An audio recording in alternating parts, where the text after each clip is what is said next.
예, 인천대학교 김동보입니다. 오늘 요청받은 주제는 새 정부 공공부문 임금체계 개혁 방안.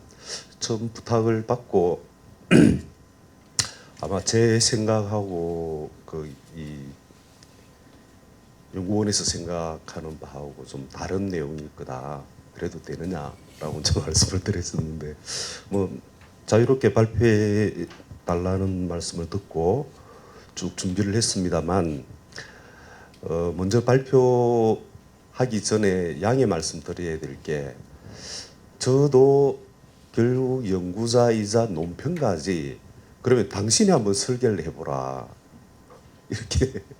이렇게 저희 질문을 받았을 때는 깝깝합니다. 깝깝하고 특히나 뭐 이거 임금이라는 게 함부로 이게 건드릴 수 있는 뭐라 그래야 됩니까? 계약을 이렇게 바꾼다는 게 박지순 교수님 계시겠지만 우리나라 뭐 노동법제나 노사관계 맥락에서 쉽지가 않다는 걸 생각을 하면은 깝깝한데요. 그래도 어쨌든 뭐 논평은 제대로 한번 논평은 해보자. 우리가 정확한 어떤 개념을 갖고 지금까지 공공기관이나 정부가 무엇을 어떻게 해왔는지, 그 다음에 정말 AI 시대에 이 노동이 완전히 질적으로 확 바뀌는 AI 시대에 앞으로 이제 임금, 그 다음에 노동의 조직화는 어떻게 돼야 될 건지, 이 두 개가 이제 제가 제 주장이 이제 두 요지입니다. 제대로 한번 검토를 해보자, 개념에 입각해서 평가해보자. 두 번째는 앞으로 과연 어떻게 돼야 될 것이냐. 거기에 대해서는 뭐 자세하게는 말씀은 못 드리고요. 개략적인 어떤 흐름 정도 이렇게 말씀드리는 걸로 하겠습니다. 그 순서는 첫 번째는 뭐 잘 아시는 것처럼 공공기관 임금이라 그랬을 때 좀 민간과는 특수한 어떤 사정이 있다. 첫 번째가 노사관계가 다르다라는 것. 공공기관 지금 70% 넘을 거예요, 조직률이. 그다음 뭐 잘 아시는 바처럼 공공기관에서 과연 사용자가 누구냐.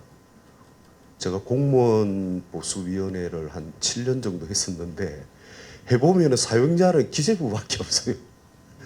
제 개인적인 말씀을 드리면은 인사처 저는 이제 그렇게 착각을 한 거죠. 아, 인사처는 적어도 사용자 입장일 거다. 노동조합 대표, 그다음 정부 대표, 그다음 우리 공익이 있는데 공익은 그래 정부 부처는 다 이제 이게 사용자일 거라고 생각을 했는데 다 그게 오산이더라고요. 사용자는 저 기재부 혼자 있더라고요. 뭐 그런 것처럼 노사가 구분이 안 되니까 국민의 입장에서 볼 때는 대리 문제가 심각할 수 있는 거죠. 그런 문제. 그 다음에 뭐 이 공공기관 임금을 조금만 주의 깊게 들여다보신 분들은 기관 간 임금 차이가 참 문제가 많습니다. 저희들 농담삼아 당시 첫 기관장이 누구였느냐, 얼마나 빽이 있었느냐에 따라서 또는 소속 부처가 어디 부처 살았냐에 따라서 가장 낮은 데가 보건복지, 뭐 노동부 이런 데가 가장 낮고 뭐 그런. 근데 실제로 하고 있는 일의 가치가 그 정도 차이 나느냐, 그 점에 대해서는 문제가 다른 이의가 제기될 수 있는 거죠. 그 부분하고 또 하나가 이 공공부문에서 그 문제가 공무직 문제. 이거 새로운 하역고거든요. 공공기관 정규직 전환. 앞으로 뭐 임금 체계 개편한다 그러면 이 부분 아마 놓고 논의를 못 할 건데, 근데 공무직 문제 대단히 복잡합니다. 저도 요 관련 연구를 한 두세 번 해봤는데 정말 이 복잡한 낱마처럼 얽혀 있는 이슈가 공무직 임금 이슈다라는 거. 그래서 저는 앞서 말씀드린 것처럼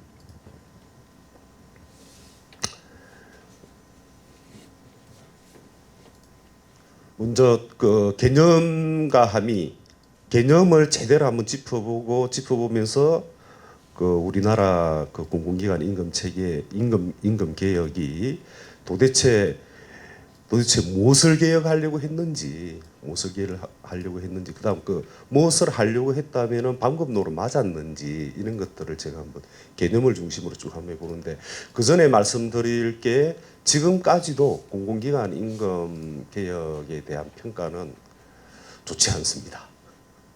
좋지가 않습니다, 사실. 그리고 왜 그런지 다시 한번 이론과 개념에 입각해서 한번 복기를 한번 해볼 필요가 있겠다. 이제 이건데, 뭐 잘 아시는 것처럼 우리가 임금 체계라 그러면은 단일 임률 직무급, 예컨대 뭐 배관공, 뭐 조립공, 뭐죠 이거 용접공 이런 것처럼 단일 임률이 형성돼 있는 것을 빼면, 그런 걸 빼면은 임금 체계라 그러면은 사실은 핵심이 임금 등급입니다. 등급을 어떤 기준에 따라서 등급을 어떻게 설계할 것이냐, 이게 키거든요. 이게 키고, 그 다음에 그 등급의 상승인 승진을 어떤 기준에 따라서 할 거냐, 뭐 이것도 키고. 근데 그 등급과 가장 우리나라에서 이 임금 등급으로 기능하고 있는 게 이른바 이제 직급이 이제 임금 등급으로 이제 이렇게 기능을 하고 있는 건데, 문제는 많습니다. 그래서 뭐 물어보면은 도대체 직급이 이게 직무 가치 등급이냐, 아니면은 직무를 수행하는 능력이나 역량의 등급이냐, 이도 아니고 저도 아니고 그냥 전통적인 그냥 계급이냐. 계급이라면 계급을 구분하는 또 그 기준은 뭐냐, 순수 건속이냐, 뭐 복잡한 말들이 많지만 어쨌든 그 직급을 이제 우리가 임금, 그래서 제가 슬래시로 해서 등급과 직급을 이제 이렇게 말씀을 드렸고요. 그리고 그 다음에 교과서적으로 이야기하면은 이런 임금 등급을 설계하는 원리는 두 가지가 있습니다. 우리는 직무라고만 생각을 하는데 전혀 그렇지 않습니다. 하나는 사람의 스킬이나 역량, 또 하나는 그 직무 가치, 이렇게 이제 두 가지. 이거는 뭐 역사 이래로 자본주의 역사 이래로 이 두 개는 경쟁적인 어떤 두 어떤 기준이고 등급을 설계하는. 그 이제 교과서 이런 데 보면, 외국 교과서 이런 데 보면은 현실은 완전히 이것도 아니고 저것도 아니고 거의 믹스된 거고, 직분에 따라 직종에 따라서도 다르게 설계하고 하는데, 하나만 바라보고 유일한 답은 뭐 직무다, 스킬이다 이렇게 하는 걸 잘못됐다는 편협한 이해라는 거죠. 그 다음에 하나가, 제가 왜 이 임금 등급을 중시했냐 그러면은, 이 등급을, 기존의 임금 등급 내지 직급을 어떻게, 직급의 연공성, 근데 직급의 문제를 개선할 생각은 안 하고, 직급은 주어진 걸로 하고 직급적 임금 등급 내에서 임금 인상을 어떻게 할 것이냐에 주목을 했던 게 연봉제예요. 그래서 이제 오래전 처음에 연봉제가 도입될 때 저는 많이 싸웠죠. 딴 사람들 연봉제는 임금 체계 개편이야. 그럼 우리가 그래? 임금 등급 성격을 바꿨어? 아니 그건 그대로 두고 인상을 따박따박 호봉대로 올라가는 게 아니고 평가에서 차등 인상하는 거야. 거기다가 경우에 따라서 성과 연봉 차등해가지고 그 비누적식이지만 그것도 하는 거, 이 결합해서 연봉제라고 하는 거예요. 그거 임금 체계 개편 아니야, 그건. 근데 그거 가지고 한 5, 6년 이상을 싸웠어요. 나중에는 사람들이 인정을 하더라고요. 임금 체계 개편은 아니다. 자, 이거하고 또 하나, 사실 이거보다 약간 진일보 있는데, 우리 공공기관 문재인 정부 때부터 그다음 현 정부 윤석열 정부 때까지 보면은 그나마 이거는 직무급 도입한다는 거는 기존의 등급은 주어진 채로 놓고 기존 등급 내에서 임금 인상에만 주목을 한 건 아니에요. 아니기는. 그런데 이거 정확하게 평가를 해야 되는데, 지금 공공기관 직무급 도입했는데도 주 몸뚱아리 즉 주 등급 체계 있잖아요. 이거는 건드리질 않습니다. 그거는 또 타치 안 해요. 안 하고 그냥 어디 뭐 좀 처음에는 뭐 한 자릿수, 전체 그 기본급 비중이 한 자릿수밖에 안 되는 데서 지금은 뭐 많이 하는데 20, 30%까지 올라간 데도 있지만, 수당을 직무평가에서 직무 가치에 따라서 예컨대 뭐 1부터 5등급까지 만들어 가지고 이렇게 주는 걸 직무급이라고 이야기하고 있는데 문제는 이것도 임금 체계 개편이냐? 아니 몸뚱아리를 안 바꾼 거예요. 공공기관 대표적인 게 1등급부터 5등급까지 있잖아요. 그 직급의 성격, 직급의 재정비, 직급을 다시 정의하고 고쳐 나가든 뭐 완전히 바꾸든 하는 이거를 안 하고 과연 이걸 이제 임금 체계 개편이라고 이야기할 수 있느냐? 그래서 이제 좀 혹평을 하는 사람들, 에이 그거 직무 수당이지 뭐. 뭘 직무급이라고 이야기할 수 있느냐? 이 정도는 혹평을 하고 있는데 다 여기 이제 제가 왜 여기서부터 아주 따분하게 교과서적으로 접근했냐 그러면 건드렸냐 그러면은 이게 단순한 교과서가 아니라 실제로 실천에도 함의가 큰 거죠. 임금체계 개편이 원래 임금체계 개편이 추구해야 될 거를 전혀 추구하지 못하고 이걸 임금체계 개편이다 뭐 이렇게 하는 거니까 저희들이 볼 땐 좀 답답하고 그 다음에 이제 용어 중에 뭐 직무점 성과급 이렇게 표현하는데 이거는 교과서적으로 성립할 수 없는 용어다라는 거는 오래전부터 아마 지적이 된 거고요. 그 다음에 뭐 임금 체계와 임금 수준 혼동하는 거 정책하는 분들도 상당히 혼동하는 경우들이 많고요. 뭐 이거는 뭐 많이 된 거고. 그 다음에 가장 아마 좀 민감한 부분이 이 부분인 것 같아요. 호봉제와 직무급 해가지고 직무급하고 호봉은 완전히 정반대 개념이고 뭐 이렇게 생각하는 그 사고들이 많은데 그런 이유는 있죠. 왜냐 그러면은 초기에 우리나라에서 임금 연공성의 제도적 징표가 뭐냐? 연공급 그러면은 영과 공. 이 단순히 연령급도 아니고 공이 들어가니까 이거 숙련이라 영양도 포함되고 이게 무슨 문제냐? 막 이런 문제 제기들 많이 하니까 연구자들 사이에 연공급 그건 너무 어려운 말이니까 영과 공으로 분해하면 그냥 호봉제라는 이 딱 눈에 보이는 징표 있잖아요. 호봉제 이렇게 하다 보니까 호봉제 이꼴 연공급 이렇게 그냥 등치돼서 쭉 사용이 된 거예요. 근데 사실은 직무급에도 호봉 스텝들 다 있습니다. 특히 공무부분 이런 데는. 그 직무 등급 안에 그 직급안 임금 등급 안에 이 등급 안에 금액의 상하한을 어떻게 구분하느냐? 그냥 레인지 범위만 주느냐? 그게 아니라 스텝을 주느냐? 호봉을. 스텝을 주느냐. 그게 아니고 또 특이한 거는 뭐냐 그러면은 뭐 일본이나 삼성전자도 옛날에 우리 잠깐 하다 말한 한 5개 정도 이렇게 그냥 단계를 주고 매년 길이가에 이렇게 새로 이제 고쳐서 하는 그 정도 한 3개 정도. 그래서 등급 내에 임금의 이 그 범위를 어떻게 정하느냐.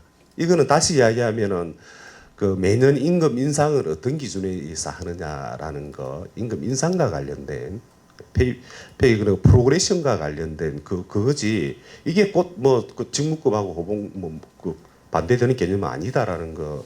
이것도 좀 잘 안 된 것 같고요. 나는 이제 그럴 때 직무급을 도입하고 있는데 그런 나라의 어떤 스텝과 우리나라나 일본처럼 연령급 내지 생활급으로서의 이 호봉 이거 성격이 좀 많이 다르다는 거. 직무급 도입하고 있는 데는 별로 호봉 단계 수가 적습니다. 그리고 호봉 단계의 설계 원리가 스킬업입니다. 스킬업이 되는 그래서 이렇게 이 로그 함수식으로 이렇게 쭉 증가하는. 근데 일본이나 우리나라의 호봉은 뭐 보면은 하늘 높은 줄 모르고 쭉 올라가는 경우에 따른 S자 그런데 이게 기본 원리는 생활급의 원리에 따라서 설계될 때 이렇게 보시면 되고요.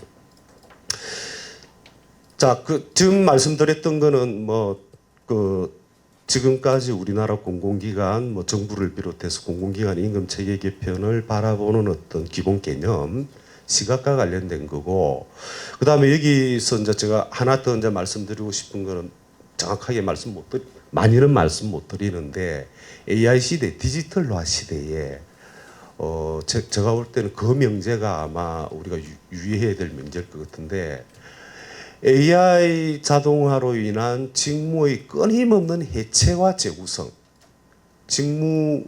물론 경제학에서는 초기에는 직무 대체를 많이 이야기했었잖아요. 근데 그 뒤로 사실 이 매니지먼트 관점이나 경제학에서도 그 뒤로는 직무 성격의 변화에 이제 주목을 많이 하는데 대체도 물론 중요하지만은 그걸 어떻게 표현하냐 그러면은 기존 직무를 구성하고 있는 이 태스크들, 과업들이 끊임없이 해체되고 자동화되든지 또는 아웃소싱 되든지 새로운 게 다시 들어오든지 하면서 끊임없이 변동한다 직무가. 자 그러면은 직무가 그렇게 변하면은 직무 가치의 등급인 직급도 끊임없이 흔들릴 거라는 거죠. 그는 직무급 도입 안 하고 있는 우리나라도 마찬가지. 이미 우리나라는 직급이 흔들리고 있습니다. 직급 통폐합 통합 이러면서. 왜냐 그러면은 이 직급이 직급별 임금은 뭐 한꺼번에 없을 수 없는데 직급의 의미가 사실은 일의 등급이 돼야 되는데 그 부장이나 뭐 신입사원 뭐 김사원이나 김대리나 팀장이 아닌 사람 하는 일이 똑같은데 이 도대체 무슨 직급이냐 이게. 직급의 기능이 뭐냐. 이런 직급 해체, 직급 통폐합 이게 막 진행되고 있죠. 근데 그 직급 자체도 아마 디지털화 시대에 AI가 막 더 많이 침투하고 하면은 직급 없는 뭐 홀라크라시 상사 없는 조직 극단적으로는 거기까지 쭉 들어가면서 조직의 개성 자체를 파괴해버리는 거기까지도 쭉 진행이 되니까 자 이런 시대에 우리 공공기관의 그 뭐죠 노동의 조직화가 머리라면은 이제 꼬리가 임금의 설계가 되겠죠. 이건 도대체 어떻게 돼야 될 것이냐. 이게 이제 제가 두 번째 이제 저 주장의 그 뭐죠 제가 문제 제기하는 두 번째 꼭지가 이제 이 꼭지입니다. 첫 번째는 지금까지 그 정확한 개념에 입각해서 공공기관 임금 개혁을 한번 쭉 보는 거고, 자, 이 세 번째 파트는 아마 지금까지 우리가 공공기관 임금 개혁, 임금 체계였던 뭐든 임금 개혁의 왜 임금 개혁을 했냐 그러면은 연공성의 완화가 아니었느냐. 이런 관점에서 그러면은 과연 공공기관이 민간에 비해서 임금 연공성이 더 강하냐라는 것과 관련해서 몇 가지 쭉 데이터를 가지고 쭉 한번 보여드렸는데 이건 아마 다 일구오서설이라고 보고요. 아쉽게도 2013년 입법조사처에서 한 거 외에 공공 민간 임금을 비교할 수 있는 조사가 이루어졌다는 말은 못 들었어요. 사실 이 조사 이루어질 때쯤 돼서 저희들 임금 연구자들이 주장한 거는 이런 조사를 상시화시키자. 그러니까 고용노동부의 고용형태별 근로실태조사 포맷을 똑같은 포맷으로 공공기관. 왜냐하면 공무원은 없어도 돼요. 계산이 다 되니까 공무원하고 비교하면 공무원, 공공기관, 민간 이 통합 어떤 임금 정보 시스템을 구축하자 주장들을 많이 했는데 이 뒤로는 된 게 별로 없고요.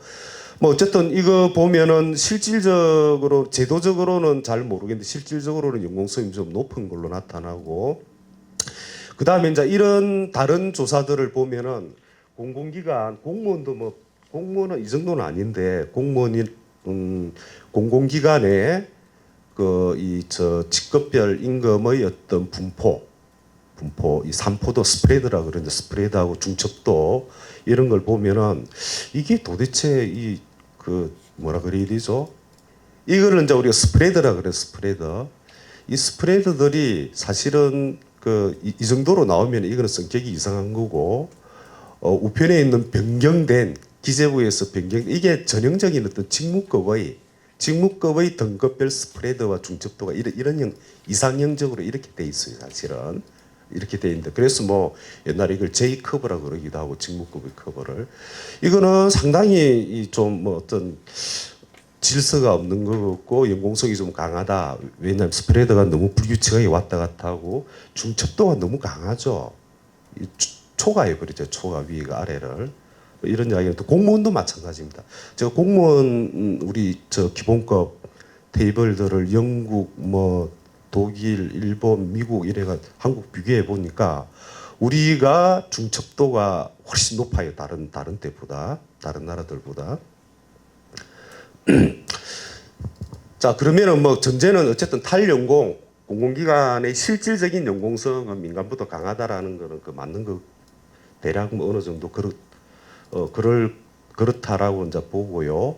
그다음에 공공기관 임금계획검토인데 이거 뭐 잘 아시는 건데 시작은 김대중 정부 공무원 승가급적 연봉제에서 이제 시작을 했습니다. 이게 아마 그 당시 IMF 이후에 공공기관 개혁에 의한 IMF의 강요 이런 거하고도 좀 연관돼 있는 것 같아요. 쭉 돼서 일반직 공무원 연봉제 변화가 이제 이렇게 쭉 돼 왔는데 이게 참 재밌는 게 왜 연봉제 그러면은 연봉제가 이미 성과를 함의하고 있는 개념이거든요. 근데 그 앞에 성과급적 연봉제라고 붙여요. 그래서 제가 이 의미를 잘 몰랐었는데 이 말은 역전압이라고 표현하는 거하고 똑같은 거거든요. 역전압하고.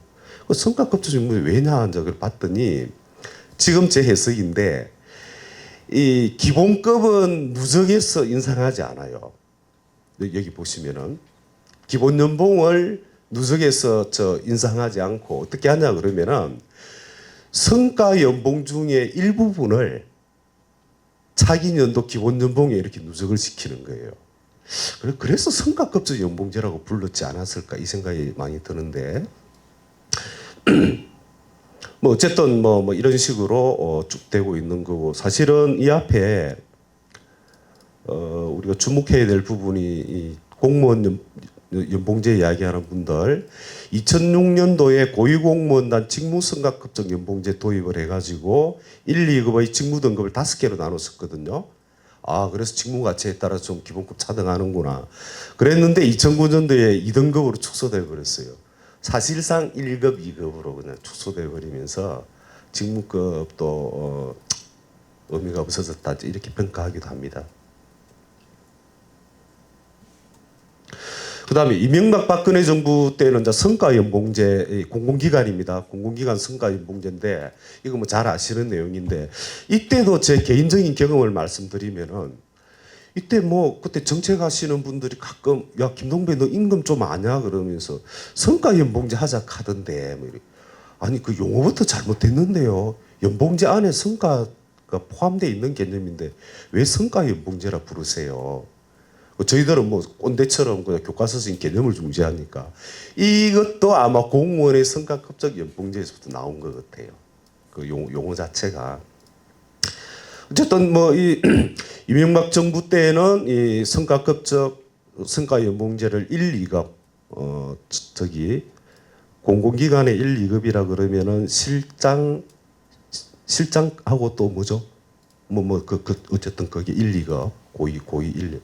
실국 공무원은 실국장이고 공공기관은 뭐 그렇게 1, 2급 있겠죠. 그 부분 됐던 게 이제 이명박 정부고 그다음 박근혜 정부 때 이걸 대단히 이제 확대시켜 가지고 전직원 최하위직급하고 기능직 빼고는 다 이제 했는데 제가 이 부분을 평가를 하면서 좀 과했다. 약간 과했다. 공무원도 이 정도 안 하거든요. 공무원도 6급 이하는 성과급 그렇게 성과에 따른 그 상여금밖에 없는데 이 공공기관 근로자들이 어떻게 봤을 것 같아요? 야 공무원도 안 하는 거 우리 한다? 플러스 악재가 그 당시 C 플레이어 그러니까 일반해고 있잖아요 저성과자.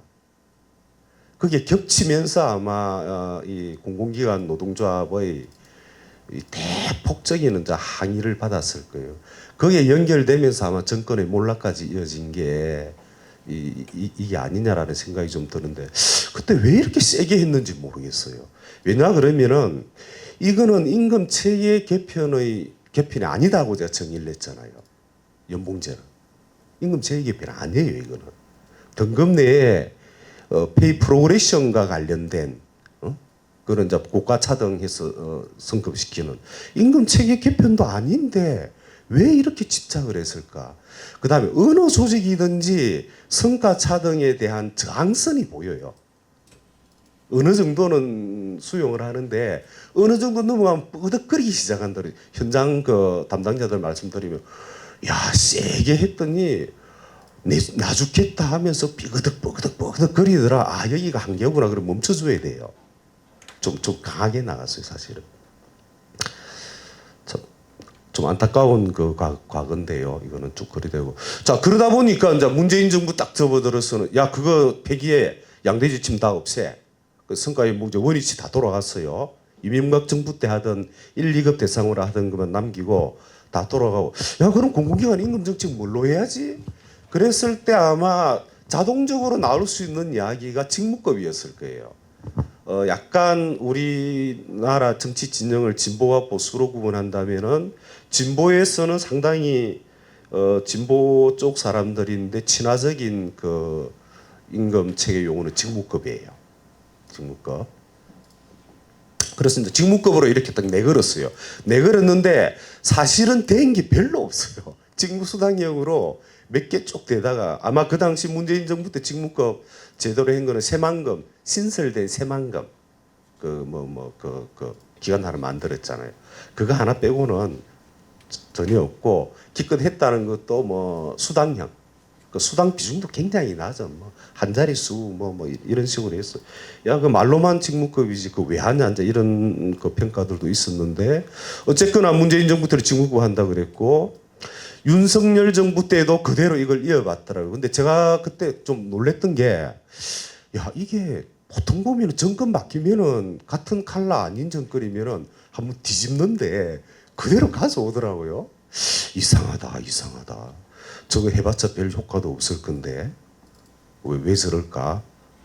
이런 생각들을 했는데 그대로 이 기조를 가져오면서 조금 더 강하게 전반적으로 공공기관의 인사관리 자체도 직무 기반 인사관리로 해 나가자는 식으로 쭉 해옵니다. 그리고 여기 쭉 한번 보시면은 우리 여기 어디 그 신재욱 씨가 정리해 놓은 걸 제가 그대로 가져왔는데 2024년에는 129개 기관에서 직무급 도입했다. 저희는 직무 수당이라고 표현하는 직무급을 도입했다. 이제 이렇게 쭉 나오고 있습니다. 그래서 이제 일단 이제 제가 발제한 거를 요약을 하면은 아니 임금 체계 개편이라 그러면 용어와 개념을 정확히 알고 정말 임금 체계 개편을 하고 싶으면 그 등급 개편, 등급을 손을 대야 돼. 이 등급이 뭐냐? 제 에피소드 말씀드리면은 민간도 마찬가지 부장이나 김사원이나 김대리나 하는 일은 똑같다 그랬잖아요. 근데 임금은 확 달라요. 등급들이 옛날부터 직급별로 있어. 공무원들 가서 저 인사처 그 담당 분들하고 옛날에 한번 이 5급 이상은 직급의 의미를 제가 대충 알겠는데 특히나 고위 공무원 같으면 완전히 포스트에 의해서 승진이 되고 하니까 관리가 되니까 6급부터 9급까지의 직급의 의미가 뭡니까? 일의 가치입니까? 역량, 스킬의 그 단계입니까? 일본처럼 뭐를 할 수 있는 능력인 직능 단계입니까? 대답을 못해요. 대답을 못할 수밖에 없는 게 공무원들 직무기술서도 지금 없습니다. 직무기술서도. 그런 것처럼 사실은 이거 실질적으로 임금 등급으로 기능하고 있는 이 직급의 성격을 정확하게 다시 재정의하고 관리하는 이게 정말 임금 체계 개편이다. 이걸 그런 관점에서 제가 기존 공공기관 어떤 임금 개혁들 쭉 한번 봤고요.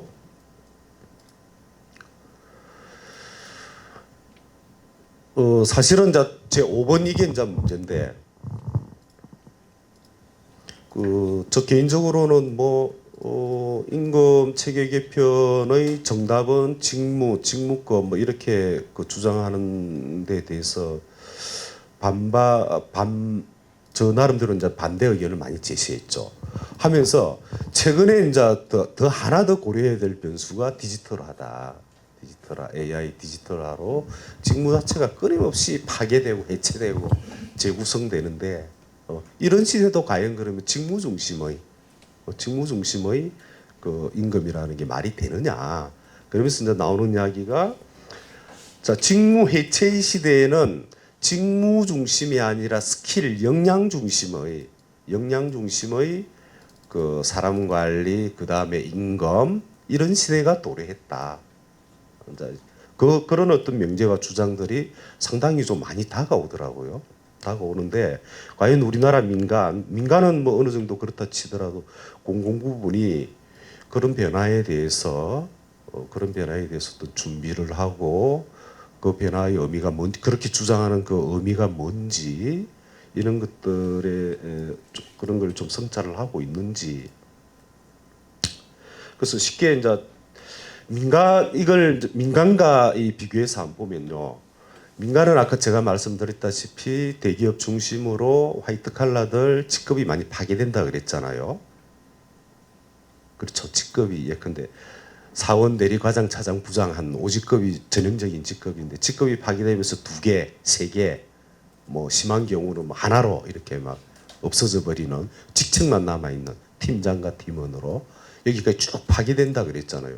재미있는 현상이 그 전에 사원, 대리, 과장, 차장, 부장의 임금 등급은 페이 그레이드는 살아 있어요. 그것까지 계획인들 별로 없어요. 직급은 파괴된다. 직급이 파괴됐다는 말은 하는 역할이 구분이 안 된다는 거거든. 직급의 기능이 하는 일과 역할의 구분 기능이 없어졌다는 거거든요. 없어졌는데 아직까지 그러면 그게 머리면은 사실은 페이 그레이드도 바뀌어줘야 돼요. 그 팀원의 페이 그레이드가 이렇게 브로드하게 그냥 하나의 이 넓은 어떤 이 등급 안으로 들어와 줘야 되는 거거든요. 1의 등급이 그렇게 파괴가 됐다면 5등급에서 2등급으로 갔다 그러면은 페이 그레이드 2개로 대단히 이제 폭넓은 브로드밴드 2개로 이제 이렇게 바뀌어줘야 되는데 그까지는 안 가고 있어요. 그래서 참 이게 과도기인지 이게 어떤 의미인지 잘 모르겠는데 만일에 공공기관에서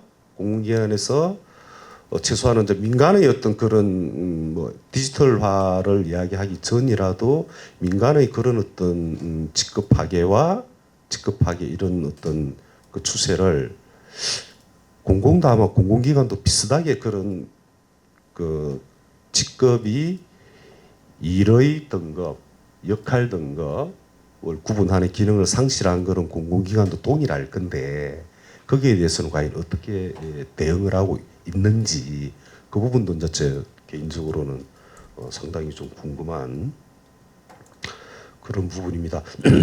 자, 이 부분은 제가 뭐 구체적으로 말씀드릴 수 있는 건 아니고 아까 말씀드렸던 큰 방향, 디지털 시대의 직무에서 스킬 역량으로 라고 하는 이 어떤 큰 방향과 관련해서 제스타산하고 부드러의 어떤 책에서 제가 쭉 가져온 거.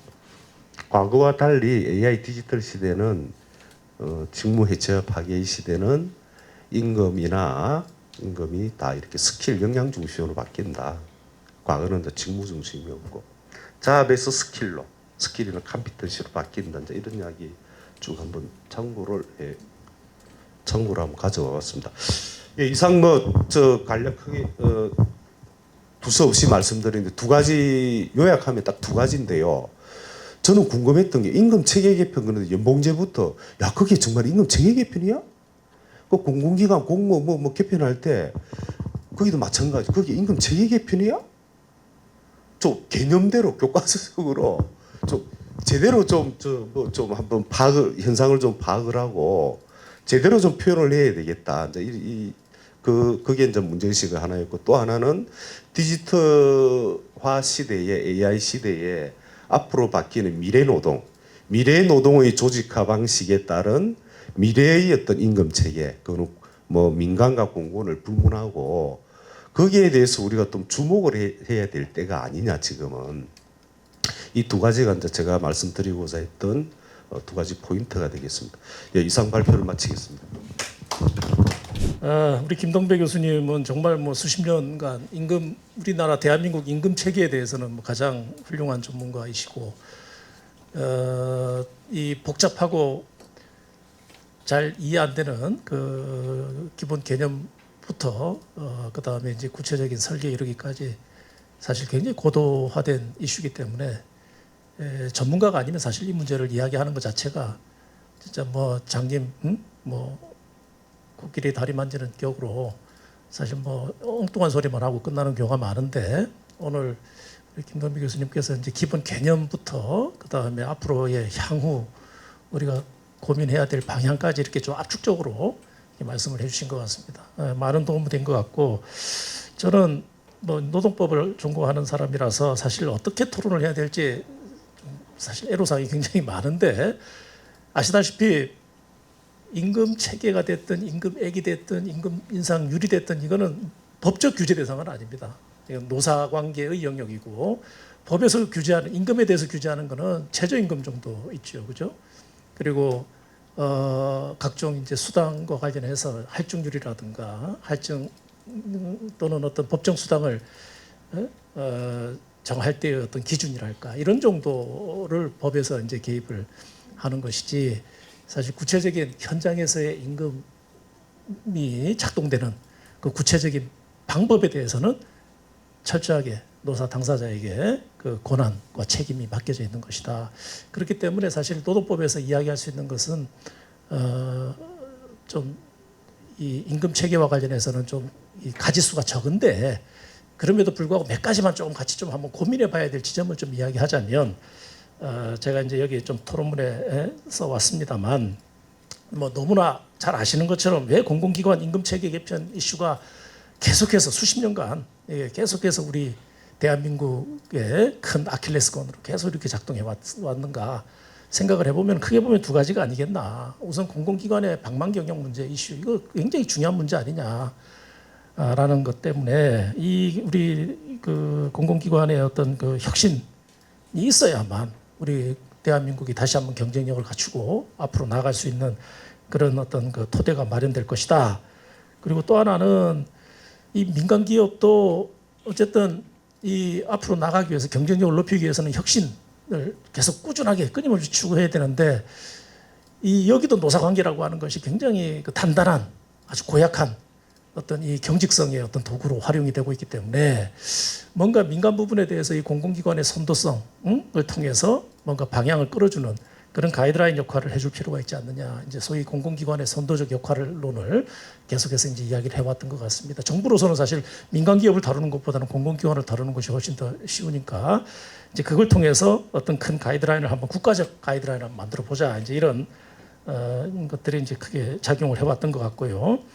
그런데 이제 그동안 아까 이제 1998년부터 이제 이 공공기관의 임금체계 개편 문제가 이제 있었다고 우리 김동배 교수님께서 말씀을 주셨는데 거의 30년에 걸친 그런 어떤 임금체계 개편 논쟁이 있었습니다만 여기에 대해서 이제 과연 우리가 그동안에 30년간의 이런 그 노력을 어떻게 평가할 것이냐, 우선 객관적인 평가가 필요할 것이다. 여기 참 이중적인 것 같아요. 하나는 뭐냐면 조금이라도 어쨌든 뭐 말도 안 되는 개념 뭐 여러 논리들이 있거나 하고 또 전혀 직무급 근처도 가지 않았지만 색깔만 비슷하고 무늬만 비슷하다는 이유로 자꾸 이제 직무급이라고 우겨대는 그런 현상에 대해서 이제 우리 김동미 교수님께 지적을 해주셨는데 그래도 그것만이라도 어쨌든 뭐 조금 점진적 개혁이다 내지는 점진적 발전이다라고 좀 긍정적 평가를 해야 될 것이냐 아니면 끊임없이 회피해 나가기 위한 지속적 회피를 위한 수단을 자꾸 발굴해 나간 것이냐 도대체 그 본질이 뭐냐라는 문제에 대해서 좀 우선은 진단을 좀 명확히 할 필요가 있겠다라는 생각이 들고요. 그리고 이 개편의 방향으로서는 그런 관점에서 이 공공기관 운영의 공정성, 효율성을 어떻게 확보할 것인가라는 지극히 원론적이지만 다시 한번 그 원론의 관점에서 우리가 좀 그 공공기관의 미래상에 대해서 좀 명확히 해야 될 필요가 있고 그 다음에 공공기관과 민간은 끊임없이 이게 서로 이인삼각처럼 막 작동해 오다가 또 때론 경쟁하고 또 때론 보완하고 하는 그런 관계에 있는데 지금 사실 어떻게 보면 노사관계를 중심으로 해서는 지금 거의 연대성을 지금 발휘하고 있어요. 대규모 민간기업의 노조와 공공기관의 노조가 같은 그 지붕 아래서 사실상 정부 정책에 대해서 어떻게 보면 공동전선을 펴는 그런 형국을 보여주고 있는 상황이기 때문에 그런 관계에서 이 공공기관과 민간기관의 어떤 민간기업에 대한 노사관계에 대한 그 각각의 노사관계에 대한 접근을 어떻게 차별화시킬 거냐 이런 고민도 같이 좀 해봐야 될 것 같고 더불어 공공기관도 이제는 더 이상 경쟁과 혁신을 통한 생산성, 효율성의 증대라고 하는 그 큰 틀에서 이제는 더 이상 이제는 따로 떨어진 갈라파고스가 아니다라는 것을 이제는 인식을 해야 되지 않겠느냐. 그런 점에서 특히나 이 공공기관의 일자리 문제에 대해서 우리 청년 세대들에게 어떤 기회를 줄 것이냐 이 고민을 하지 않을 수가 없다. 그런데 이제 구체적으로 이제 이런 방향을 가지고 고민을 본다면 앞으로 임금체계 개혁의 걸림돌과 개선 과제를 어떻게 정리를 해나가는 것이 좋을까라고 생각을 해보면 우선 우선 걸림돌 부분에서 뭐 늘 하던 이야기입니다. 아까도 말씀 주셨지만은 이 공공기관의 이 직무 기술을 어떻게 작성해야 될 거냐. 사실 공공기관이나 공무원이나 엄밀하게 이야기를 하면 아까 5등급제다 뭐 이야기하지만은 사실 임금 체계, 우리 공공부문의 임금 체계는 솔직히 이야기를 하면 이건 직무급도 아니고 호봉제도 아니고 사실 계급제적 임금 체계죠. 계급제. 옛날 우리 저기 그 품계석에 있던 그 계급 체제가 공무원은 여전히 남아 있고 우리 공공기관도 사실은 그 틀을 크게 벗어나지 않은 상태에서 잔존해 있기 때문에 직무 분석 체계가 너무나 부족하다라는 그런 고민을 가지고 있다. 이게 걸림돌이겠죠. 두 번째는 잘 아시는 것처럼 우리 노동조합의 강력한 반발, 특히 호봉제 축소에 대한 저항을 어떻게 극복해 나갈 거냐. 그리고 이거는 뭐 어느 기업이든 뭐 기관이든 마찬가지겠지만 동일 직무 동일 임금 원칙에는 공감을 할 것이다. 이제 옛날에는 동일 노동 동일 임금 원칙이지만 지금 이제 동일 직무 동일 임금 원칙의 어떤 기본 원리에 대해서는 공감하지만 개별적인 평가와 차등 보상에 대한 불신 문제를 어떻게 해소해 나갈 거냐. 그리고 호봉제와 직무급을 병행할 수밖에 없는 그런 측면이 있죠. 그런 저기 병행할 경우에 결국 이중구조 발생 문제, 무늬만 직무급인 그러한 어떤 위험성을 어떻게 극복해 나갈 거냐. 그리고 조직 문화의 어떤 저항을 어떻게 극복해 나갈 거냐. 이제 이런 것들이 이제 걸림돌이라고 할 수 있는데 여기에 대해서 이제 개선 방향과 관련해 가지고 이제 노동법 하는 사람 입장에서는 이제 그런 겁니다. 민간 기업의 노사 관계와 공공부문의 노사 관계를 과연 이걸 하나의 단일한 노사 관계 이론으로 설명할 수 있을까? 그리고 공공부문 안에서도 지금 공무원 노사 관계하고 우리 일반 공공기관 노사 관계는 또 성격이 또 다른데 이걸 또 어떻게 갈라치기를 할 수 있을까? 이제 이런 고민이 있는 거죠. 민간 기업은 사실은 아까 우리 자유기업원의 모토에 따른다면 노사 관계도 자유잖아요. 그죠? 국가의 개입이나 어떤 영역 역할을 갖다가 최소화시키고 정말 순수하게 어떤 기업의 성과, 이익에 따라서 배당을 나누는 어떤 그런 자유로운 이 협약, 체결, 교섭 이걸 보장해 주는 게 어떻게 보면 가장 자유주의적인 모습일 텐데 그렇지만 민간 기업의 경우에는 시장이라고 하는 강력한 통제 장치가 있죠.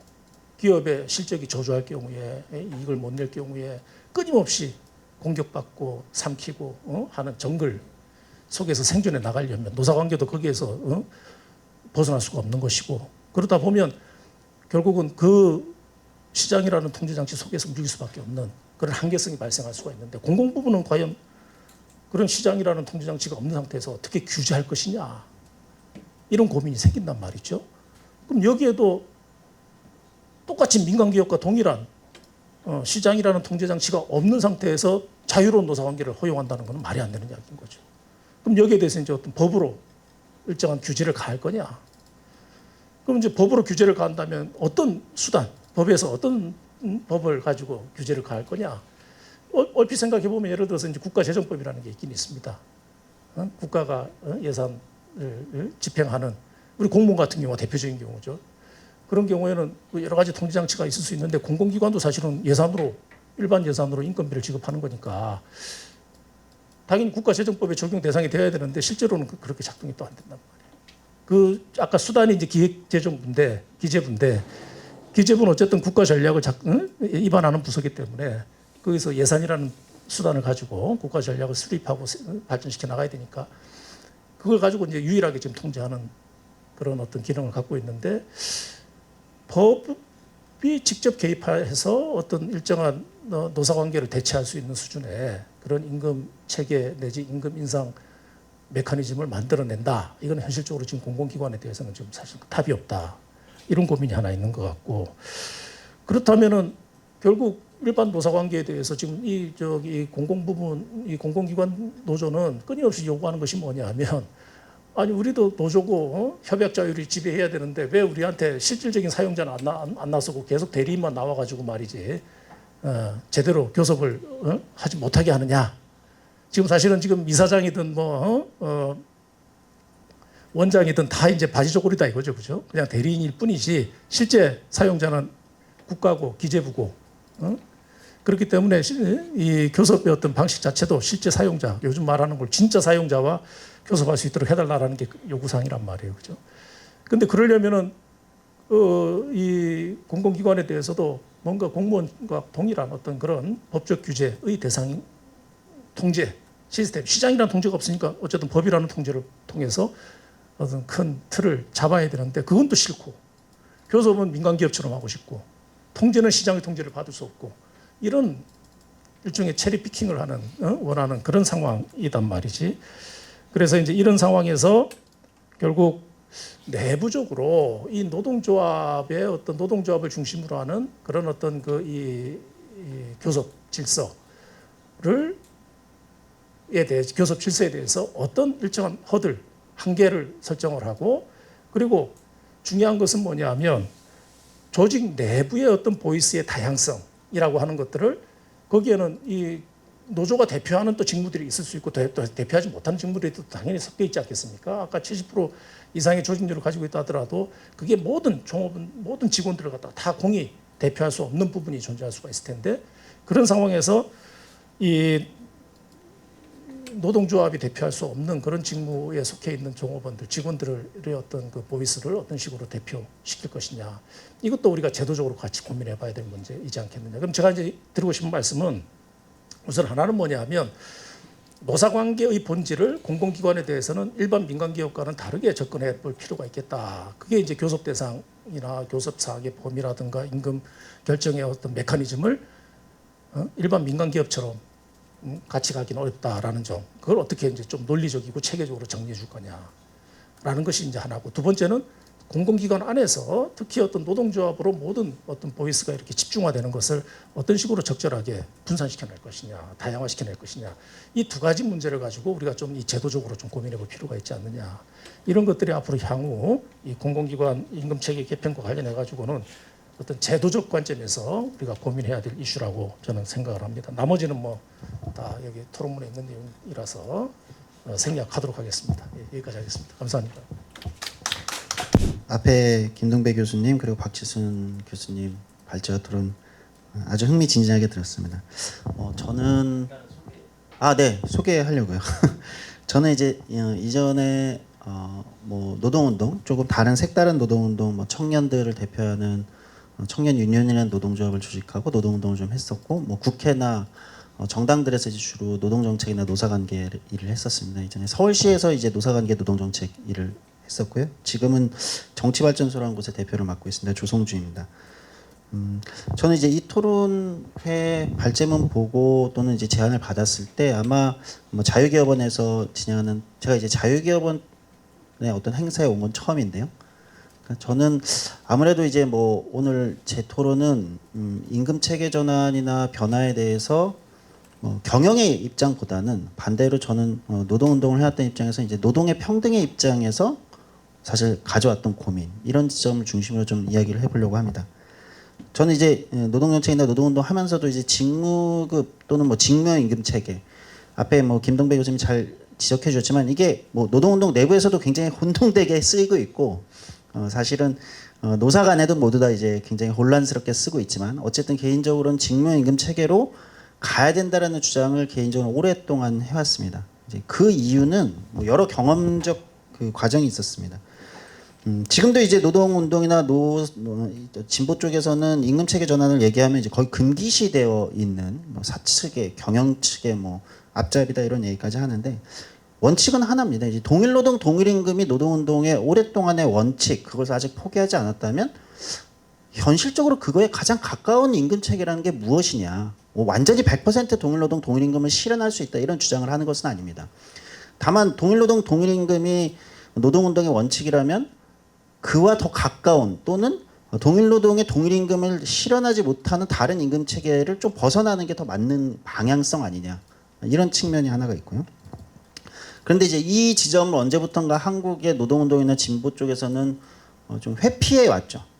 그러니까 모두가 가장 많이 주는 기업에 가장 많이 받는 노동자의 임금을 받는 것이 평등이다라는 식으로 되어 왔고, 실제 현장에서도 이제 그것이 굉장히 어렵게 작동을 합니다. 실제 많은 노조 지도부들의 골머리를 썩게 하는 일이기도 하죠. 옆에 더 많이 받는데 왜 그만큼 노조 지도부가 못 가져오냐. 특히 복수노조가 자유화된 이후로는 그런 것들이 복수노조를 만들게 하는 그러니까 굉장히 이제 노동운동이 분열되기도 하는 원인으로도 작동하고 있습니다. 그래서 저는 그런 측면에서 본다면 이제 직무임금 체계가 노동운동 입장에서 더 나은 지점은 뭐냐? 기존의 연공성이 굉장히 강한 홍제임금이나 뭐 기존 임금 체계보다 이렇게 본다라면 결국은 중장기적으로 더 평등에 가까운 임금 체계다. 노동운동 입장에서 평등에 가깝다고 말씀을 드리는 겁니다. 이거는 기업의 입장이 아니라 노동운동 입장에서 노동자들 간에 그래도 임금 차이를 그나마 좀 적게 유지할 수 있는 그게 똑같진 않을 겁니다. 그럼 불가능하겠지만 그것에 좀 더 가깝지 않느냐라는 고민입니다. 업무 난이도나 직무의 차이의 문제도 이건 현실적으로 지금도 이미 나타나고 있습니다. 노동운동이나 노동조합도 고민스러운 지점이에요. 제가 이제 서울시에서 비정규직의 정규직화 정책을 제가 총괄을 했었습니다. 굉장히 이제 그게 이제 문재인 정부까지 진행되면서 이제 국가 차원, 중앙정부 차원에 진행되면서 이제 어려움이 많았는데 제가 그걸 진행을 할 때 스스로도 굉장히 어려웠던 지점들이 있어요. 산하 공공기관 중에 그냥 기존의 비정규직 정규직화는 비정규직 외주 하청을 그냥 다 기존의 이제 본사 정규직으로 다 밀어넣는 방식인데 거기서 사실은 기관별의 직무나 업무가 유사함에도 불구하고 어느 기관으로 정규직화 됐냐에 따라서 사실 임금에 어마어마한 차이가 나오거든요. 그걸 평등이라고 부를 수 있을까? 그러니까 비정규직의 정규직화는 평등을 향한 정책이라고 진보에서 저 스스로도 주장해서 실현을 했지만 그걸 평등이라고 얘기할 수 있는 것인가라는 근본적 의문이 드는 거죠. 또 이런 경우도 있습니다. 뭐 이거는 이제 특정 노조나 기관을 말씀드리기는 굉장히 어렵지만 굉장히 위험한 업무가 있어요. 현장에서는 산하 공공기관에 예를 들면 이런 데서 실질적으로 업무 난이도도 높고 위험성이 높은 업무들이 있습니다. 근데 모 노조의 간부들이 저를 찾아와서 이 업무들을 우리 직원들이 너무 하기 싫어하니 왜 위험하니까. 근데 임금은 똑같이 받잖아요. 그냥 연공제 임금 체계에서. 그러니 외주 하청화를 시켜달라고 요구를 하는 겁니다. 저는 이제 당황스럽죠. 노조들이나 노동운동의 요구로 비정규직의 정규직화 정책을 추진하고 있는데 위험한 업무는 정규직이 하기 싫으니 외주 하청화를 해달라고 요구하게 되는. 그러니까 이거는 제가 이제 극단적인 위험성 난이도 때문에 말씀을 드리지만 비슷한 사례는 화이트 칼라 사무직 업종에도 굉장히 많습니다.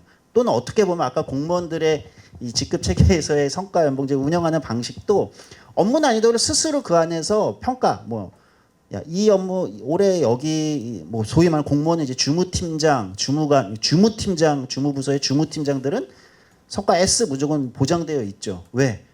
더 일하고 더 업무 난이도가 있으니까. 그러니까 그렇게 이제 활용하기도 하는 거죠. 그러니까 업무 난이도의 문제가 사실 현실적으로 작동을 합니다. 그러니까 이제 그럼 무엇이 더 평등한 것이냐라는 것을 노동의 입장에서 고민하지 않을 수 없는 거죠. 이런 지점들이 굉장히 많았다. 또 하나의 문제는 조금 보면 이건 이제 연공성에 대한 문제인데 초고령화 사회 인구 구조 문제가 현실적으로 닥치는 문제입니다. 노동의 평등에서도 닥치는 문제예요. 세대 간 사실 기존의 한국의 연공성이 강한 임금 체계는 일종의 세대 간 계약에 가까웠습니다.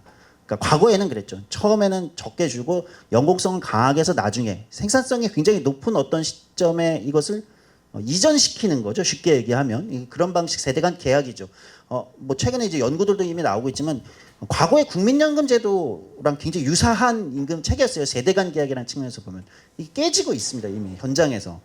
이게 노동조합들의 굉장히 큰 고민이긴 합니다. 젊은 조합원들은 물어보는 거죠.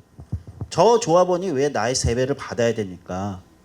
근데 답할 수가 없어요. 그러니까 노동조합은 기존에 우리는 노동의 평등을 위해서 하는 겁니다라고 주장하지만 같은 조합원 내에서의 이거를 더 이상 답하기가 어려워지는 거죠. 근데 최근에 아시겠지만 초고령화 사회로 가면서 정년연장 이슈가 최대 이슈로 붙어 있습니다. 제가 이전 경험인데 기재부 직원들하고 이제 토론을 한 적이 있는데 정년연장을 해야 된다는 거예요, 무조건. 왜? 재정 문제 때문에 그렇죠.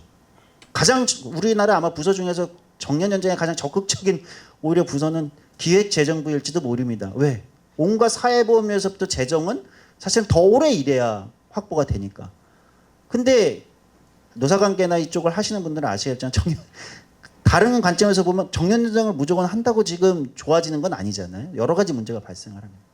그러니까 초고령화 사회의 인구 구조가 지금 이렇게 완전히 이제 청년 세대의 인구가 훨씬 급감해 있을 거고 향후엔 더 많이 적을 거고요. 이런 상황에서 현재의 임금 체계가 작동 가능한 임금 체계인가 또는 노동 내부의 평등을 유지할 수 있는가. 지금도 뭐 평등하진 않지만 향후에 더 불평등을 확대하지 않겠는가. 네, 제가 시간을 혹시 더 오래 쓰고 있나요?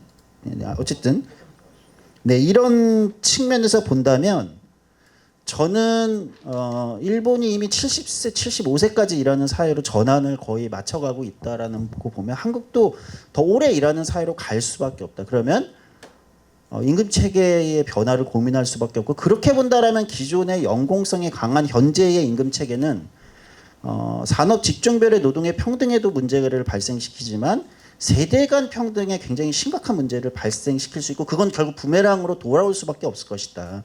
그러니까 노동운동이나 노동조합이나 소위 이쪽으로 이제 부메랑으로 올 가능성이 크다. 노동자에게 불리해질 가능성이 크다라는 거죠. 그러니까 이게 좀 어색하게 자유개혁원 토론에서 들리실 수 있겠지만 저는 노동자에게도 유리한 임금 체계가 중장기적으로 무엇이냐라는 고민에서 사실은 이제 좀 출발했다 이렇게 보고요. 마지막은 근데 그간은 이제 앞에 김동배 교수님도 지적해 주시면 직무급과 성과급을 이제 직무 성과급 이렇게 이제 연동시켜서 많이 사용을 해왔는데 저는 전략적으로도 그건 분리시키는 게 더 유리하다. 기업이나 경영 측에서도. 그러니까 일단 지금은 직무를 중심으로 한 어떤 임금 체계에 좀 고민을 좀 더 가져가고 성과는 뭐 이미 임금 체계 뭐 박지순 교수님이나 다 잘 아시겠지만 뭐 가장 직무형 임금 체계를 잘 실현하고 있다는 산업별로 뭐 독일 같은 경우도 그 안에서 금융이나 이런 부분은 성과의 비중이 굉장히 높습니다. 그러니까 그거는 필요한 영역 또는 성과 평가의 그 비중이 그렇게 높을 필요가 없는 직무나 업무들이나 직종들도 사실 있습니다. 대표로 저는 뭐 시설경비 청소 노동자들의 성과 지표를 어떻게 산정하실 거냐, 더 깨끗한 화장실 이런 걸로 그렇잖아요. 별로 큰 차이가 없는 데는 그럴 필요가 굳이 없다라고 봐요. 그러면 직무형 임금 체계로의 전환을 먼저 좀 집중적으로 노사 간에 또는 정부까지 포함해서 합의를 하고 자연스럽게 저는 지금 분위기라면 더 성과 중심적 이게 필요한 영역들은 저는 노동자들도 요구할 거라고 보입니다. 그런 이렇게 시장형 뭐 공기업이라든지 이런 데서 직원들이 요구해 올 가능성이 또 크다. 조합원들이. 좀 분리해서 가는 게 좋지 않냐 이런 거예요. 마지막은 결국 모든 건 이제 정치적 교환의 과정이다. 그러니까 저는 이제 뭐 경영이나 이런 쪽을 하는 입장은 아니니까 상호 타협한 저는 이제 공공 부분의 임금 체계 변화가 민간에 영향을 미칠 거라고 봅니다. 다만 그러기 위해서는 이걸 중간에 조율해야 하는 정치 그러니까 이제 정부에서도 이게 그냥 단순히 우리가 효율성을 위해서만 하는 것이 아니라 우리 사회가 조금 더 미래지향적으로 가기 위해서 앞에 뭐 김동배 교수님도 말씀해 주셨지만 뭐 산업 변화 AI나 또는 인구 구조 변화나 초고령 그러니까 좀 더 미래지향적으로 가는 방향에서 전체 사회에 조금 더 바람직한 방향이 무엇이냐 이제 이런 정치적 명분 같은 게 필요하다는 거죠. 그러니까 경영 효율 이윤의 관점으로만 임금 체계를 접근해서는 저는 답이 별로 안 나올 것 같아요. 이건 이제 오히려 정부가 그런 쪽으로만 접근해서는 안 될 거라고 보고 다른 명분을 통해서 노사 간에 교환할 수 있게 해줘야죠. 서로 간에. 노사 간에 교환을 할 수 있게 하는 장을 마련하는 게 저는 그래서 여전히 새 정부에서의 정치와 정부의 역할이 굉장히 중요하다. 뭐 이런 말씀 드리면서 네, 나머지는 뭐 토론문에 있으니까요. 마치도록 하겠습니다. 감사합니다. 네, 안녕하세요. 저는 한국조세재정연구원의 유은지라고 합니다.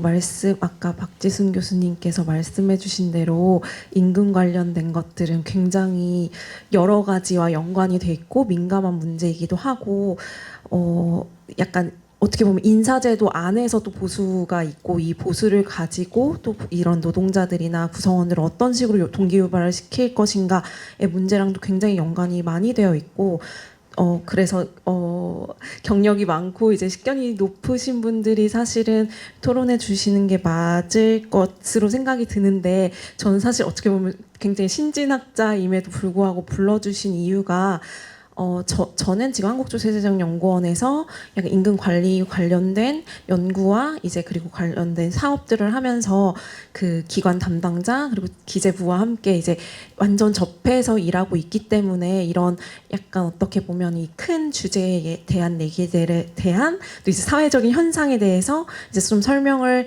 해줄 수 있으리라 기대하시고 불러주신 것으로 생각이 됩니다. 그래서 그런 부분들에 대해서 말씀을 간략하게 드리려고 하는데요. 김동배 교수님 그리고 박지순 교수님 죄송합니다. 조성주 대표님께서 말씀해주신 큰 틀과 방향에 대해서 저도 굉장히 동감하는 바입니다.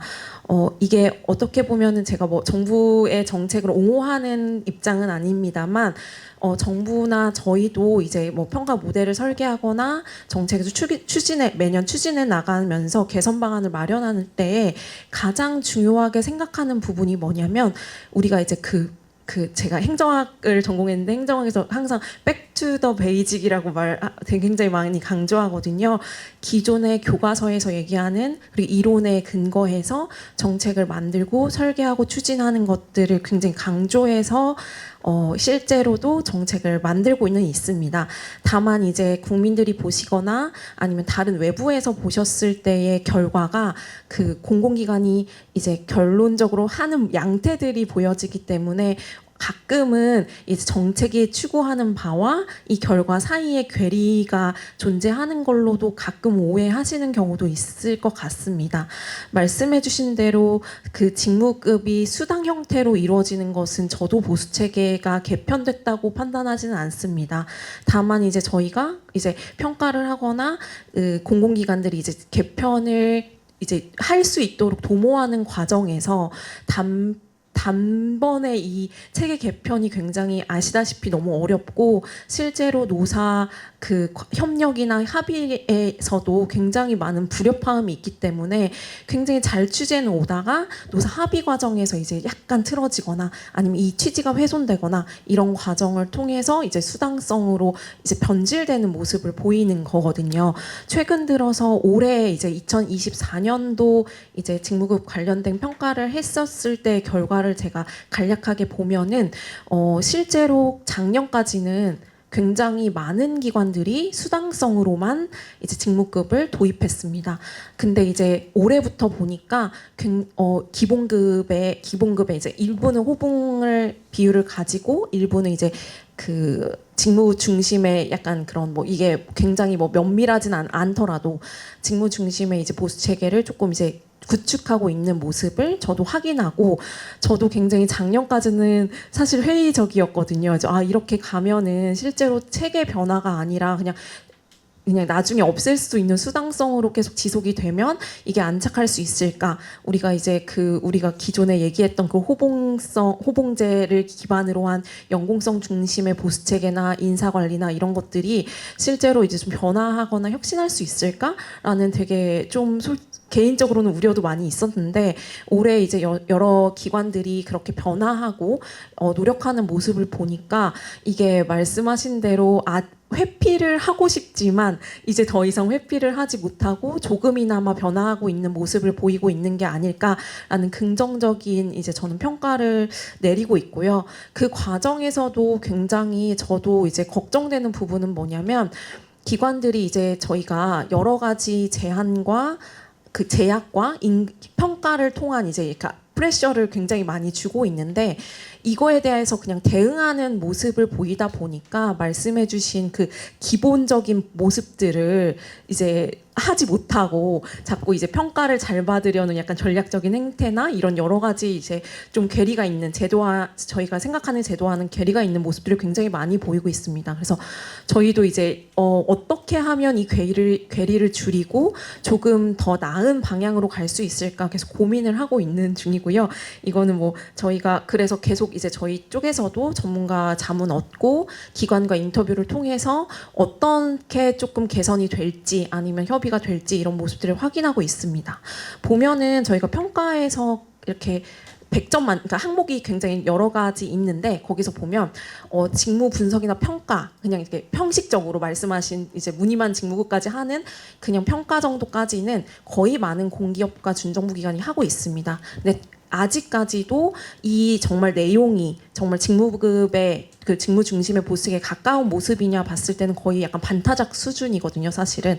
그래서 그것들을 굉장히 진작시키기 위해서 저희 여러 가지 제도적인 뭐 컨설팅이라든지 설명회를 통해서 그 우리의 기반이 되는 그 이론적인 모습을 굉장히 많이 설명하고 보여드리고 납득시키고 있고, 다행히도 기관의 담당자들도 그런 부분들을 굉장히 이제 수용도가 조금씩은 높아져서 그런 것들이 이제 직원들에게도 이제 연결되어서 조금 이런 현상들이 나타나는 걸로 저희는 판단을 하고 있습니다. 근데 이게 사실은 공공기관뿐만 아니라 고용노동부에서 추진하는 여러 가지 임금체계 변화나 보수체계 개편과 이제 맞물려 있는데, 이게 아무래도 저희는 이제 사회적인 관점에서 접근할 수밖에 없다고 생각이 됩니다. 제가 이제 기관 인터뷰를 다니면서 이렇게 제일 많이 들은 것들이 그 우리가 어쩔 수 없이 지금 현재까지도 유교적인 문화, 장유유서의 문화가 있기 때문에 내가 나이가 많고 내가 먼저 들어와서 경험이 많은데 내가 왜 이 사람보다 적게 받아야 되냐, 이거에 대해서 좀 수용성이 굉장히 낮은 상태이고, 그리고 그 여러 가지, 그러니까 저희 그 기관 차원에서는 이 임금 수준에 대한 게 가장 예민하거든요. 그래서 저희가 서베이를 했을 때도 임금 수준, 임금 체계, 임금 항목이나 어떤 임금을 그러니까 결정하는 기준들 중에 뭐가 제일 중요하다고 생각하세요? 라고 물어보면 구성원들이 대부분 수준입니다. 근데 이거를 말씀하신 대로 민간이랑 비교하기보다는 공공기관 간에 비교하거나 아니면 조직 안에서 이제 그 말씀을 제일 많이 하시더라고요. 약간 우스갯소리로 내가 배를 고른 거는 참아도 배가 아픈 거는 못 참는다. 나랑 동일한 직급이거나 같은 연차이거나 내가 같이 입사한 동기보다 내가 더 적게 받을 수 있다는 이 불확실성 자체가 굉장히 이 직무급을 도입하는데 굉장히 이제 심리적 저항으로 다가오는 모습이라고 생각을 합니다. 너무나 뭐 여기 계신 분들이 더 잘 아시겠지만 이제 뭐 미국이나 뭐 유럽 국가들은 사회적으로 이런 여러 가지 직무에 대한 이런 뭔가 격차라든지 앞서 말씀해주신 임금의 정보라든지 이런 게 굉장히 오픈이 되어 있기 때문에 그런 것들이 굉장히 이제 그냥 보편적으로 인지를 하고 있지만, 우리나라 사회에서는 약간 임금은 약간 그러니까 숨겨야 되고, 저희도 막 저희 이제 연구원의 박사님들끼리도 얼마 받아요라고 물어보면 잘 말씀 안 해주시거든요. 그래서 그러니까 정보에 말씀해주신 공개나 그걸 가지고 분석을 하고 갭을 파악하고 이런 약간 어떻게 보면 기초적인 문화를 쌓아가는 것부터 시작을 해야 되지 않을까 싶고요. 저도 그래서 사실 작년에 저희 연구원의 기본과제로 이 공공기관 보수체계 현황과 관련된 연구를 했었는데, 거기서 굉장히 강조했던 개선 방안으로 강조를 했던 부분이 애초에 이제 사실은 아까 김동배 교수님이 지적해 주신 바대로 저희도 사실 내부적으로는 이제 기재부에 그 요청을 받아서 임금 현황 조사를 하고는 있습니다. 다만 이게 개인정보적인 문제나 이런 여러 가지 부분 때문에, 왜냐면 법으로 이게 조사를 한다는 게 정해져 있지 않기 때문에 기관에서 이제 이 자료를 주시는 것도 굉장히 예민하시고 이걸 공개하는 것도 굉장히 예민하고, 그런 문제 때문에 사실은 이게 더 연구나 아니면 이런 개선 방안 마련이나 이런 게 좀 저는 제약이 있다고 생각이 들거든요. 그래서 이런 부분들을 저희도 계속 지속적으로 요청하고, 뭐 새로운 정부가 들어서서 만약에 임금 개혁을 한다고 하면 사실 우리가 현재 어떤 수준으로 와 있고 어떤 모양을 가지고 있는데 이게 어떤 식으로 개편을 할 수 있고, 이 가운데서 노사 말씀 박지순 교수님 강조해 주셨던 노사 합의나 아니면 어떤 제약 조건 안에서 우리가 어떤 거를 할 수 있는지가 파악될 수 있을 것 같아서, 저는 일단은 여러 가지 그 제도적 장치로서 정보 공개와 그걸 통한 여러 가지 연구 그리고 그걸 토대로 한 기관 간의 이제 조율이 필요하다고 생각이 듭니다. 그 잘한 기관들의 사례를 살펴보면요, 저희가 어떻게 말씀을 드리냐면 그 직무 평가를 하잖아요. 그럼 직무 평가에도 굉장히 많은 구성원을 참여시키고, 그리고 이 평가 결과를 전사에 이렇게 공개하거든요. 그리고 그걸 공식적으로 이의 제기를 받는 창구를 마련합니다. 그래서 이 평가가 어떻게 진행되었고 어떤 결과를 가지고 있고 이것들에 대해서 굉장히 내가 가늠할 수 있게 해주거든요. 그러면은 어떻게 보면 이거는 노동자의 선택권에 권을 어느 정도 부여해 주는 방향일 수도 있고 이것들을 인사관리 제도랑 연계해서 말씀하신 대로 이게 직급이 됐던 직무가 됐던 연계해서 내가 선택해서 어느 정도 선택해서 이 직무로 발전하거나 전문성을 기를 수 있거나 아니면 내가 앞으로 어떻게 뭐 임금이나 직무들이 옮겨갈 수 있는지를 이렇게 맵을 보여주면 그 굉장히 직원들의 수용성도 높아지고 이것들을 한번 경험해 본 조직들은 실제로 처음에는 수당만 이제 넣는 것도 굉장히 이제 회피하다가 나중에는 이거 좀 더 늘렸으면 좋겠다. 이거 더 우리 더 했으면 좋겠다. 이렇게도 하는 사례도 우수한 사례긴 하지만 있습니다. 그래서 이런 여러 가지 좋은 이제 문화들이 확산돼서 이제 사회 전반적인 보수체계 개편과도 맞닿아지지 않을까라는 생각이 듭니다. 네, 이상으로 토론 마치겠습니다. 감사합니다. 안녕하십니까. 한국행정연구원의 차세영입니다. 제가 오늘 감기가 좀 걸려가지고 내 목소리가 많이 안 좋은 점 좀 양해 말씀 부탁드리겠습니다. 사실 김동배 교수님께서 발제해주신 발제문을 사전에 받고 굉장히 감명 깊게 봤습니다. 사실 저희가 지금 행정연구원에서 제가 정부조직 디자인 센터에 있는데 직무급 도입 당시에도 그렇고 그리고 재작년 작년에 워낙 이제 직무 중심 인사 관리가 강조가 되다 보니까 그런 부분을 사실은 오늘은 주로 기재부 이야기가 주로 아무래도 많이 나올 수밖에 없지만 그 행안부도 그 지방공기업에 대한 그 관리 감독을 하고 있기 때문에 행안부도 23년, 24년도 즈음에 그 지방공기업을 대상으로 해서 그 직무 중심 인사 관리 체계의 도입에 관한 한 매뉴얼도 작성해서 배포하고 그 연구도 굉장히 진지하게 했던 것으로 알고 있습니다. 그래서 굉장히 이렇게 직무급의 임금 체계뿐만 아니라 결국은 이제 사람 중심에서 이제 직무 중심의 인사 관리로 넘어가야 되는 이제 그런 이제 기로에 서 있는 과정에 있다 보니까 여러 가지 논의가 굉장히 나름 진지하게 많은 부분에서 이루어진 것으로 알고 있습니다. 그리고 사실 앞서서 조성주 이사님께서 말씀해 주신 것처럼 정년전장 논의와도 이제 결을 같이 하고 있다 보니까 직무급에 대한 이야기를 더 이상 피할 수 없는 상황에 온 것은 사실인 것 같습니다. 그리고 사실 그 문재인 정부 때부터 강력하게 추진되었던 이 직무급 도입이 사실 그 작년이 아니죠. 23년쯤에도 공무직에 대한 직무급 도입에 대한 논의가 있었고 진행이 된 바가 있었는데요.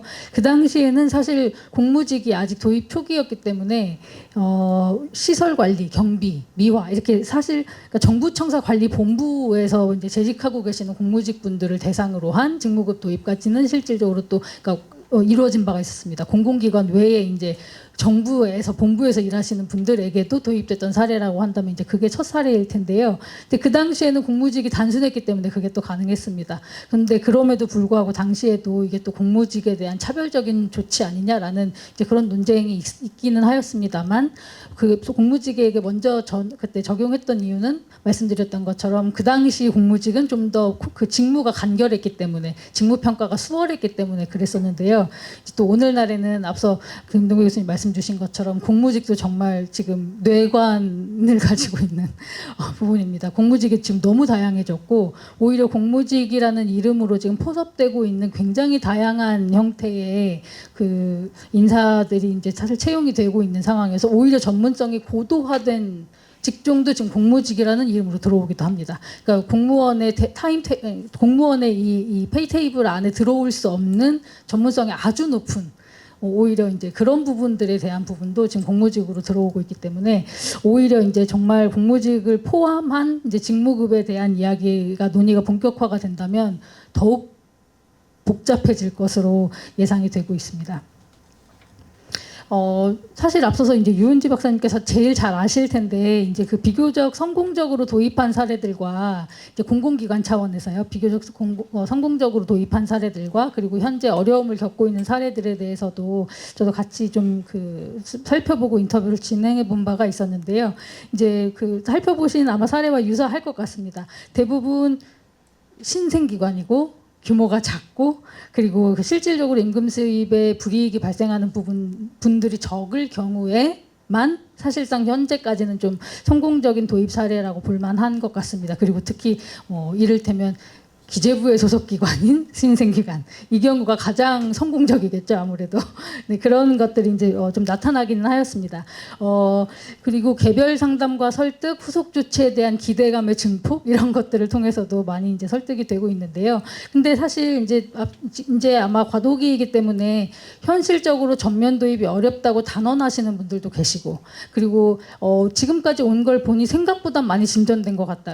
지금까지 우려했던 것에 비해서는 그래도 기대보다는 더 많이 좀 수용도가 높아지고 있는 것이 아니냐라는 그런 의견들이 지금 반반 정도 있지 않을까 하는 생각을 좀 하고 있는데요. 사실 제가 오늘 토론문에 적은 부분은 그럼에도 불구하고 현재 우리가 가지고 있는 두 가지 제도적인 허들이 무엇인가에 대해서 조금 그냥 구체적인 부분으로 말씀드릴 수 있는 내용입니다. 첫 번째는 사실 이제 박지순 교수님께서 더 잘 아시겠지만 그 근로기준법 상에 그 과반수 이상의 동의가 없이는 이게 사실은 통과가 되게 어렵다는 점에서 협의가 어렵다는 점에서 실질적인 허들로 작동하고 있다는 것. 그다음에 두 번째는 역시 유은지 박사님께서 더 잘 아시겠지만 그 총인건비 인상률 제한이라는 이제 기재부의 그 공공기관 예산 운용 지침 이 기준에 따랐을 때 이제 이 총인건비 인상률을 초과할 경우에 이제 받게 되는 불이익 이 부분이 사실 또 제도적인 허들로 작동하고 있습니다. 직무 분석과 직무 평가가 정말 엄밀하게 이루어지고 이 엄밀한 그 평가의 결과가 결국 임금으로 이어지게 된다면 결국은 추가적으로 소요될 수밖에 없는 재원 마련이 필요할 텐데요. 이 부분에 대해서 만약에 총액인건비 그 인상 제한율을 이제 초과하는 형태의 재원 소요가 예상이 된다고 한다면 이제 이 평가에서 당연히 불이익을 받을 수밖에 없고 그리고 이 방법을 우회하는 방식으로 기관이 가지고 있는 성과급 재원을 이용하게 된다면 이 역시 결국은 트레이드오프가 발생하는 것이기 때문에 또 부작용의 발생 가능성도 예상이 되는 부분들이 있습니다. 그래서 제도적으로는 이러한 허들이 좀 있다는 생각이 들고요. 그리고 사실 그 담당하시는 분들과 말씀을 나눠보면 가장 실질적인 어려움은 결국 이제 어쨌든 이제 정부가 해야 된다고 하고 계속 이렇게 지금 몇 년째 수년째 이렇게 가고 있기 때문에 해야 된다는 당위성에 대해서는 어느 정도 좀 수용도가 생겨가고 있는 시점인 것 같지만 현실적으로는 그럼 직무 분석과 직무 평가를 어떻게 할 것이냐의 문제로 귀결될 수밖에 없는데요. 이게 사실은 저는 가장 문제적인 부분이라고 생각하고 있습니다. 사실은 직무기술서가 이제 공무원들의 직무기술서, 개방형 임용직위 같은 것들을 통해서 확인하실 수 있는 직무기술서를 봐도 사실 생각보다 좀 구체화된 이제 그런 기술서들이 많이 보입니다. 그런데 우리가 사실 벤치마킹의 대상으로 삼고 있는 미국에서 이제 그렇게 오픈되고 있는 직무기술서들을 보면 우리만큼 또 그렇게 대단한 직무기술서가 있지 않아요. 그 잡 디스크립션이 그렇게 대단하지 않습니다. 근데 그러면 우리는 왜 이 정도 수준의 직무기술서만으로는 부족한 것인가라고 생각해 봤을 때 결국 우리가 훨씬 민감도가 높기 때문이거든요. 그러니까 그 민감도가 높다 보니까 훨씬 객관적인 것, 훨씬 계량화된 것, 훨씬 더 근거로서 작용할 수 있고 누구에게나 설득력이 있을 만한 것.